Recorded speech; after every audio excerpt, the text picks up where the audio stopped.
If you don't believe in yourself, then who's going to believe in you? Believe in yourself, okay? Believe in your power. That's where it starts out. You got this. So act like you got this.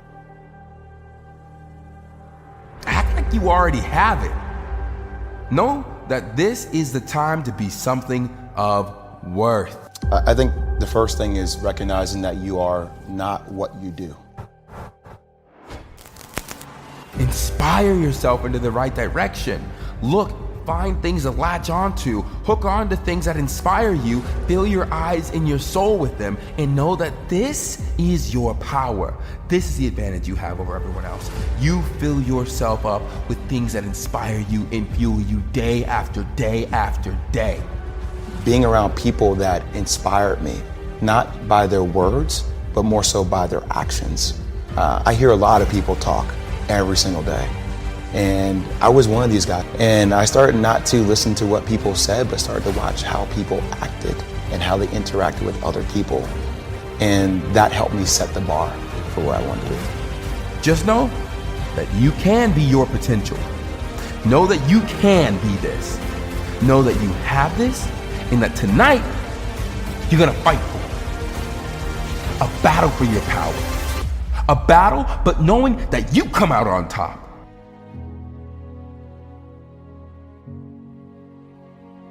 This is what it's all about, you know? And I used to say it all the time, why me, why me, why me? And all of a sudden that conversation changed to, yeah, like why not me? Like why not me? And I think the more you can start looking at facing adversity by saying, why not me? You approach things with a completely different mentality than a person who feels like they're going to be a victim.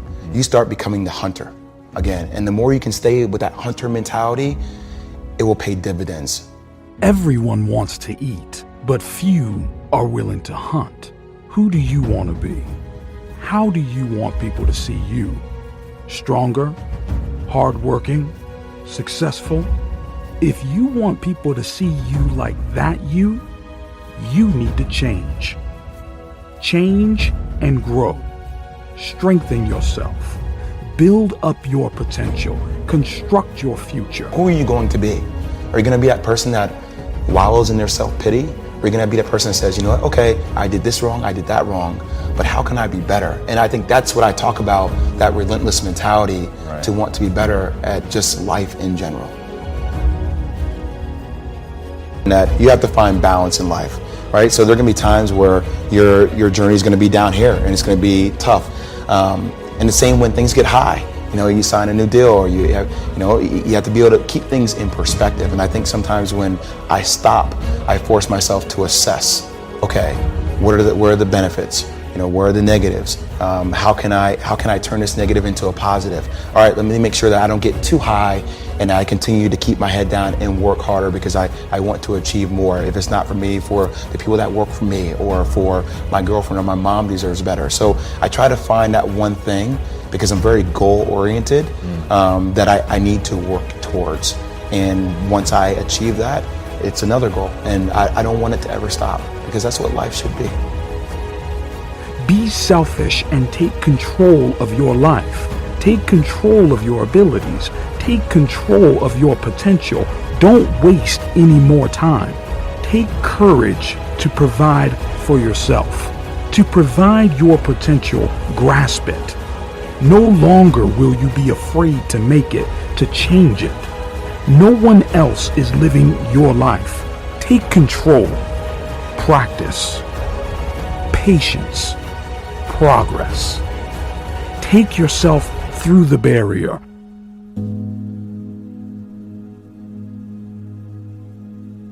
I came back mentally. Right.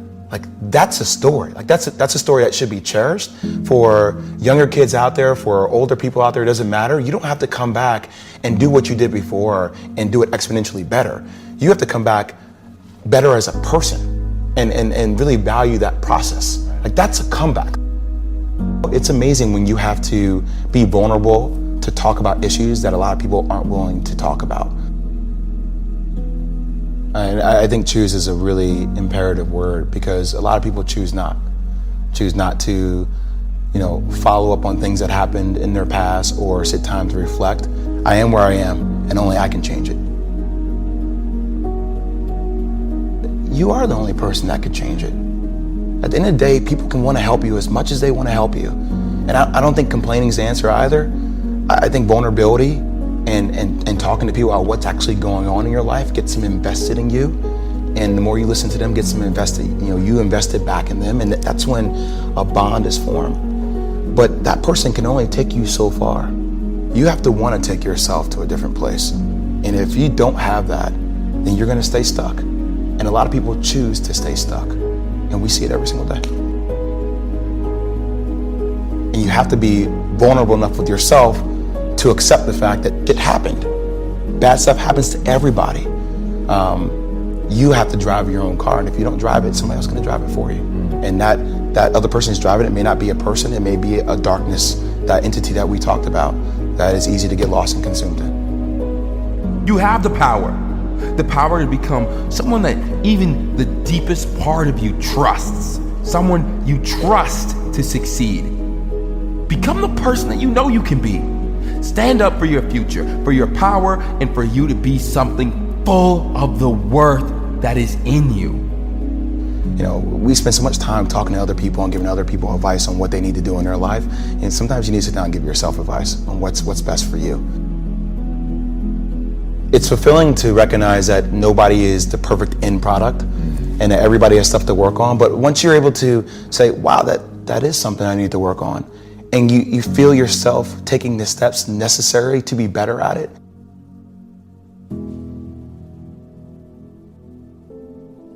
Don't do something, you do something because you have to do it. Do something to take a step out of the line. Move away from the ordinary. Don't stop because of failures. Don't quit because it is getting hard. Success comes at a price, and you must be willing to pay it. This storm will pass, and when it does, if you are still standing, you will be stronger for it. Don't quit. You are already hurting. Why stop now? You have already come this far. Why give in when it gets hard? Why? Don't say, why me? Say, try me. It's not always going to be easy. There are going to be challenges. There's still going to be curveballs thrown at me. But I can't become introverted. I have to continue to get outside myself, because when you're uncomfortable, that's the only way you're going to grow. You're so busy in the minutia and the clutter that you're running through your life with your head down. And it was the first time I had to sit and evaluate. And that process within itself is rewarding, peaceful to my soul and my spirit, but still drives me, because I still know I have such a long way to go, and I have to continue the process and never stop. You want the hard times. You want the pain. You want resistance, because if there is resistance, you are growing, you are developing. Stop wishing it was easier. Wish you were better.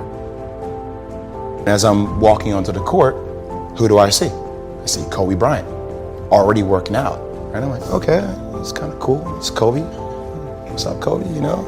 And so I put my sneakers on, and do you ever get lost in what you do, where you end up like, wait, it's been an hour and a half? I'm here, I'm in it. So once I set my foot across that line, I started working out. And so I worked out for a good hour and a half. And when I came off, after I was done, I sat down, and of course I still hear the ball bouncing. I look down, I'm like, this guy's still working out. He was working out, like, it looks like he was in a dead sweat when I got here. Right. And he's still going. And it's not like his moves are nonchalant or lazy. He's doing like game moves, I sit there and I unlace my shoes. I'm like, I want to see how long this goes. So I sit out there and watch another 25 minutes. And he got done. I said, okay, I think I've seen enough. Go play, come back, get in the sauna, get ready for the game. That game, he drops 40 on us, okay? And after the game is over, I'm like, I have to ask this guy. Like, I have to understand, like, why he works like that. Right. So after the game is over, I'm like, hey, Kobe, like, why were you in the gym for so long? He's like, because I saw you come in. And I wanted you to know that it doesn't matter how hard you work, that I'm willing to work harder than you. Wow. And he's like, there's nothing wrong with that. Like, I'm not saying I dislike you as a person. You inspire me to be better. Right. And it was the first time I started to see this level of competitiveness where I said, I need to start doing more. Right. Wow. If you think you are the only guy doing an extra hour after practice, you are wrong. When you are doing an extra hour, there is a guy doing an extra 2 hours. Think beyond your team. It is easy to be a big fish in a small pond. It is time to think outside of your circle and compete with the best of the best. Compete with the guys who are getting more work than you. You can convince yourself you work hard when you compare yourself to someone in class or someone on the team or your brother or your sister. But how does your work ethic look when you compare yourself to a Kobe Bryant or a Michael Jordan?